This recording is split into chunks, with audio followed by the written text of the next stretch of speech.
नमस्कार दोस्तों, एक बार फिर से आप सबका स्वागत है मेरे चैनल डिवोशनल भक्ति में है शक्ति पर।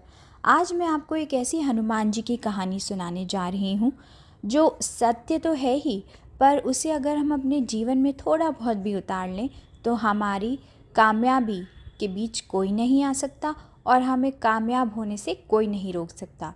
जब मनुष्य अपनी शक्ति और क्षमता को पहचान लेता है तो कोई भी दूरी या बाधा असंभव नहीं रहती। हनुमान जी की ही तरह हमें भी आत्मविश्वास और सही गणना और बुद्धि का प्रयोग करना आना चाहिए।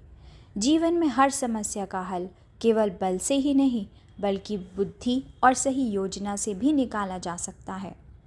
असंभव दिखने वाला कोई भी कार्य श्रद्धा, साहस और धैर्य से संभव हो जाता है।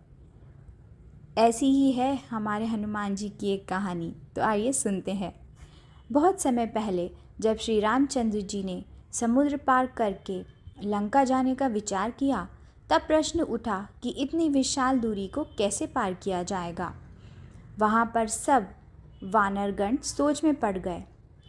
तभी जामवंत जी ने हनुमान जी को उनकी अपार शक्ति के बारे में याद दिलाया। हनुमान जी ने जब अपनी शक्ति को पहचाना तो उन्होंने समुद्र की दूरी को गणित से परखा। समुद्र की चौड़ाई लगभग 100 योजन बताई जाती है दोस्तों। एक योजना आज की दूरी के अनुसार लगभग 12 से 13 किलोमीटर मानी जाती है।